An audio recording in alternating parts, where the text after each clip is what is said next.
क्या मोहब्बत में वफादारी भी जुर्म बन सकती है? जी हाँ, जॉफरी चौसर की ये नज़म उन औरतों के लिए लिखी गई है जिन्होंने मोहब्बत में सब कुछ कुर्बान कर दिया, उसके बावजूद तारीख ने उन्हें भुला दिया है। अस्सलामु अलैकुम, hello dear students, I hope you all are doing great. This is Mohammed Qureshi welcoming you back to a new video of History of English Literature, where we are gonna talk about the legend of Good Woman, which was written about 1380s by Geoffrey Chaucer. आज हम बात करने जा रहे हैं history of English literature में Joffrey चौसर की एक ऐसी नज़म के बारे में जो कि ड्रीम विजन एलिगरी पोयम है, और ये पोयम जॉफरी चौसर ने बहुत इंटरेस्टिंग वे में अनफिनिश्ड ही छोड़ दी थी। यस, सबसे पहले हम बात करते हैं कि ये नज़म जॉफरी चौसर ने क्यों लिखी थी। बात दरअसल ऐसी थी कि जॉफरी चौसर ने इस नज़म से पहले जितने काम किए थे, जैसे कि ट्रोइलस एंड क्रेसीड, और मजीद जो इसने काम किए थे वो औरतों के खिलाफ जा रहे थे। औरतों की वफादारी, उनकी कुर्बानियां, उनकी मोहब्बत एंड ईच एंड एवरीथिंग एक वफादार और मोहब्बत करने वाली औरत किसी मर्द के लिए करती है, उन सब को चने के साथ जैसे गुन पिस दिया जाता है, ऐसे ही कुछ गलत औरतों की वजह से जॉफरी चौसर ने तमाम औरतों के बारे में एक कॉन्सेप्ट ही बना दिया था, जिसकी वजह से जॉफरी चौसर को बाद में ख्याल आया कि क्यों ना एक ऐसी नज़म भी लिखी जाए जिसके अंदर वफादार, मोहब्बत करने वाली, कुर्बानियां देने वाली औरतों का एक मकाम दिखाया जाए कि सारी औरतें एक जैसी नहीं होती हैं, बल्कि कुछ औरतें बहुत वफादार और नमक हलाल निकलती हैं। तो ये जो the legend of good women से ही आप अंदाजा कर सकते हैं, यू पीपल कैन गेस कि अच्छी औरतों के बारे में इस पोयम के बारे में जॉफरी चौसर ने बात की है। ड्रीम विजन एलिगरी पोयम है। ड्रीम विजन के बारे में मैं आपको पहले भी कई मर्तबा बता चुका हूं कि शायर जो नरेटर होता है वो ख्वाब देखता है और अपने ख्वाब को पोयम की शक्ल में बयान करता है। और एलिगरी के बारे में भी मैं बता चुका हूं आपको कि एलिगरी किसी चीज को मुशाबत देना किसी चीज के साथ, लेकिन बात किसी और ही टॉपिक पर हो रही होती है, ये एलिगरी होती है। आइए हम सबसे पहले इसका इंट्रोडक्शन थोड़ा सा देख लेते हैं कि the legend of good women. Introduction ये है कि पोइट इसका जॉफरी चौसर है। जॉफरी चौसर ने ही लिखी है, रिटन 1380s 1380 में लिखी गई थी। इसका जनर जो है वो है ड्रीम विजन एलिगरिकल पोयम है, बता चुका मैं आपको। थीम इसकी है praise of faithful and virtuous women, Pakeezah और वफादार औरतों की तारीफ के अंदर जॉफरी चौसर ने ये पोयम लिखी थी। लैंग्वेज इसकी मिडल इंग्लिश थी। स्टेटस इसका ये है कि ये एक अनफिनिश्ड पोयम है, लेकिन लगती नहीं है कहीं से कि ये एक अनफिनिश्ड वर्क है जॉफरी चौसर का। थीम की तरफ अगर आप आएंगे तो देखेंगे फेमिनाइन विर्च्यू। यहाँ पर फेमिनाइन विर्च्यू से मुराद ये है कि औरतों की पाकीज़गी और वफादारी के बारे में जॉफरी चौसर बयान कर रहा है। Justice and honour in love, मोहब्बत में इंसाफ और इज्जत के बारे में उसने इस पोयम में बात की। लिटरेरी अपोलॉजी, जितना भी काम इसने किया था वो औरतों के खिलाफ हो रहा था, तो इस वजह से इसने एक माजरत के तौर पे ये पोयम लिखी थी। चौसर का बतौर शायर औरतों से माफी मांगना था। नंबर 4, ट्रू लव्स सैक्रिफाइस, सच्चा प्यार जो होता है उसकी जो कुर्बानियां होती हैं वो इसके अंदर दिखाई गई है। आइए अब मैं आपको बताता हूं कि ये कहानी असल में है क्या।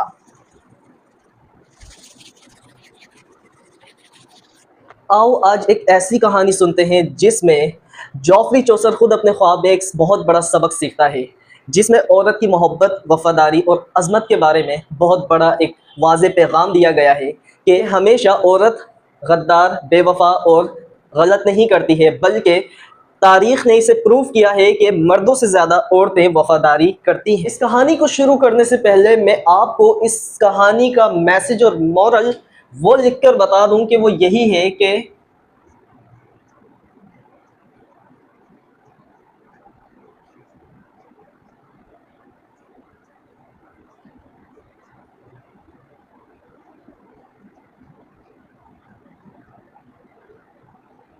True love requires loyalty and sacrifices, कि सच्ची मोहब्बत जो है वो लॉयल्टी और सेक्रीफाइसेस मांगती ही है। और यही कि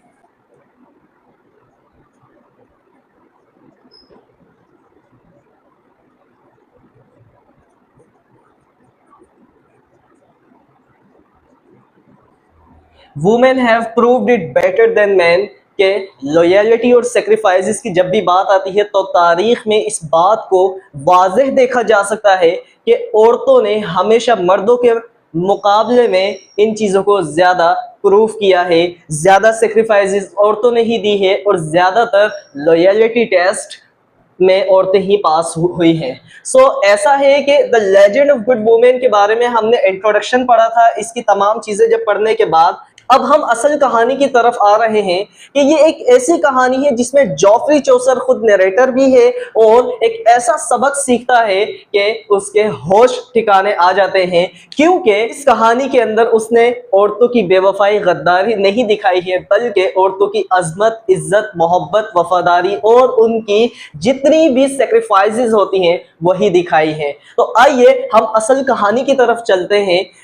एक रात चौसर जागता रहता है और सोचता रहता है कि मोहब्बत क्या असल में कोई चीज़ है, क्या ये सच्ची भी होती है या सिर्फ ये एक दिखावा और झूठी चीज़ है। वो हमेशा किताबों में मोहब्बत के बारे में बहुत कुछ पढ़ता है, लेकिन वो ज़्यादातर यही देखता है कि कभी कोई औरत बेवफाई करती है या फिर कभी कोई मर्द वफादार नहीं निकलता है। बस ये तमाम चीज़ें सोचते सोचते आहिस्ता आहिस्ता उसकी आंख लगती है और वो एक ख्वाब में पहुंच जाता है। ख्वाब में वो क्या देखता है कि एक बहुत ही खूबसूरत बागीचा है जहां हर तरफ खुशबू, फूल और बहार ही छाई हुई है। आसमान नीला, हवा नरम और चहचहाते हुए परिंदे, ऐसा लगता है कि कोई जन्नत का मंजर हो।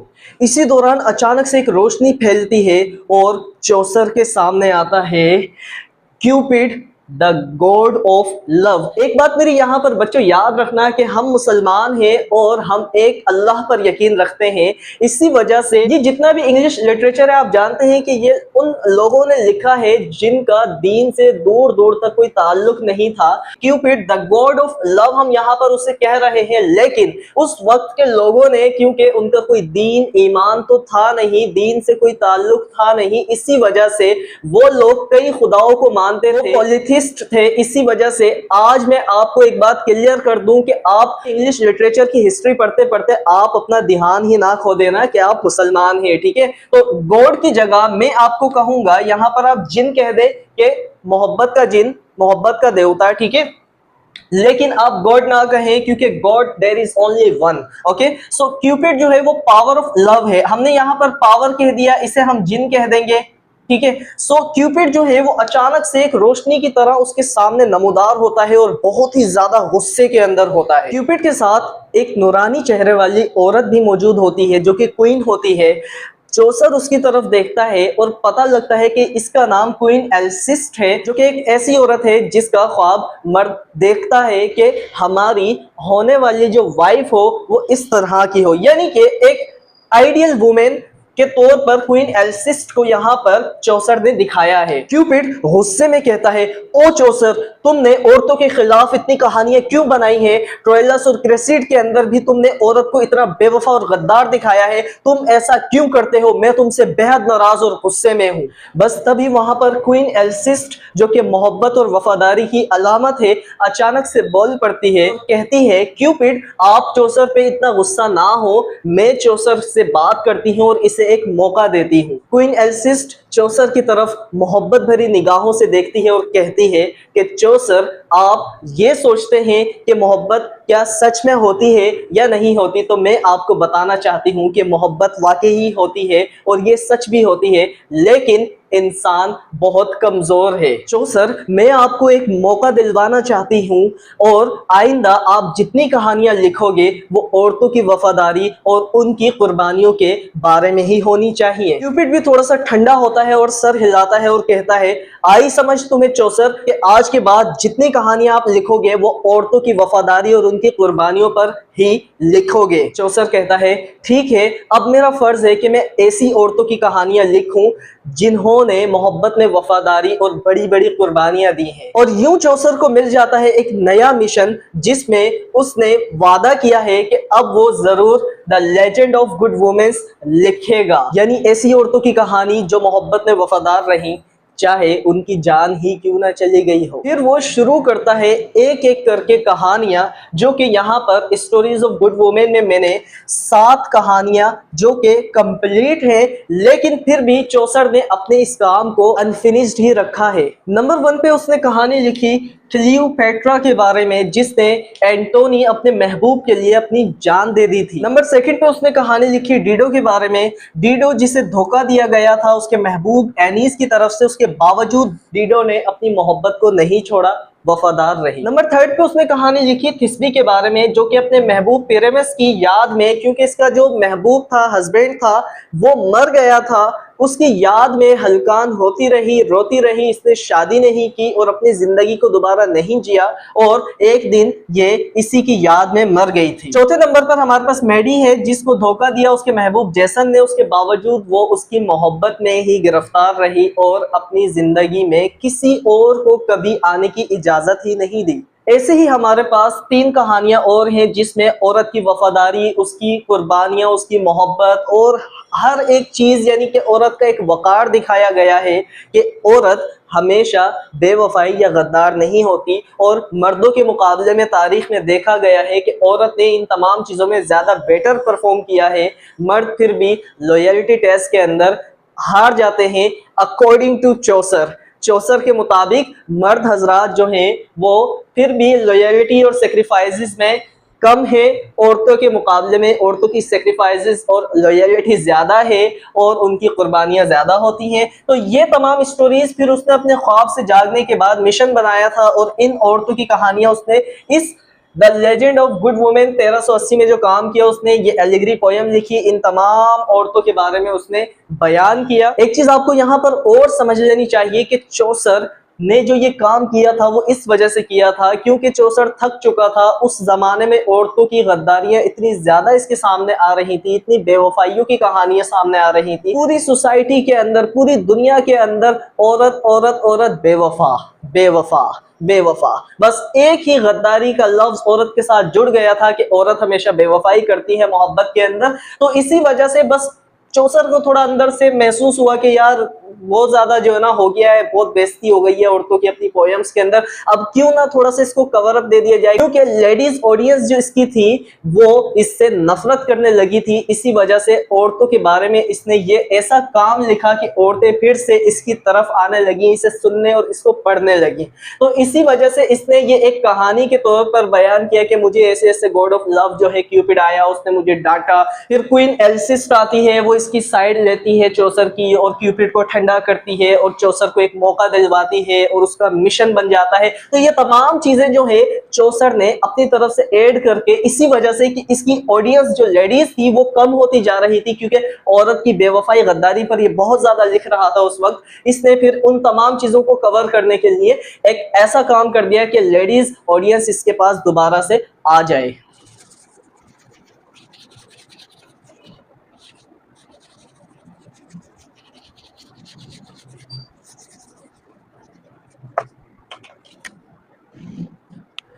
अब हम आते हैं इस पोयम के असल पर्पस की तरफ कि आया चौसर ने ये पोयम क्यों लिखी थी। To honour women who were loyal in love, उन औरतों को एहतराम और इज्जत की निगाह से देखने के लिए जो कि मोहब्बत में वफादार रहती हैं, कुर्बानियाँ देती हैं।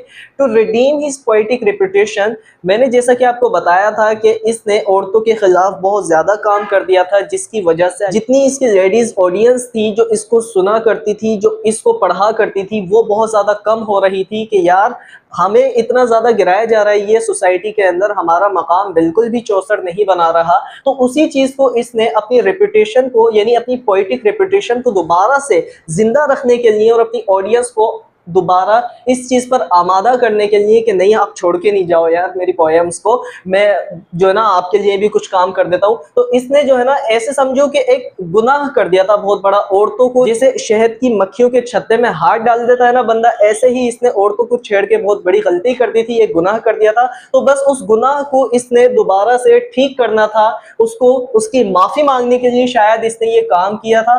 To blend classical stories with moral lessons, और ये चाहता था कि यार जितने भी क्लासिकल स्टोरीज हमारे पास है ना, जैसे कि मैंने आपको बताई, कितनी सारी स्टोरीज मैंने औरतों की बताई ना आपको, उन तमाम को ये मॉरल लेसन्स के साथ जोड़ना चाहता था कि अखलाकी तौर पर भी देखा जाए तो मोहब्बत में वफादारी और कुर्बानियां बेहद ज़रूरी हैं, इसके सिवा मोहब्बत हो ही नहीं सकती। अच्छा, अब मैं मॉरल की तरफ अगर आ जाऊं the legend of good women का, तो वो ये है, the legend of good woman reminds us that loyalty and love are not mere emotions, they are acts of courage। कि यानी मोहब्बत जो है ना वो सिर्फ इमोशंस का नाम नहीं है, बल्कि मोहब्बत में कुर्बानियां, मोहब्बत में बहुत ज़्यादा हिम्मत आपको दिखानी पड़ती है। आप में ताकत है, हिम्मत है, तो आप मोहब्बत कर सकते हैं, अपनी मोहब्बत को कामयाब कर सकते हैं। अदरवाइज अगर आप एक नाकाम इंसान है, आप में हिम्मत नहीं है, आप फौरन से हार जाते हैं और आप में सब्र तहम्मुल नहीं है, तो आप मोहब्बत के लायक ही नहीं है। और इस वीडियो लेक्चर के आखिर में मैं सिर्फ यही कहना चाहूँगा कि मोहब्बत सिर्फ अल्फाज नहीं, मोहब्बत कुर्बानियाँ है और वफादारी है, और औरत वो मोहब्बत की सबसे अजीम तस्वीर है।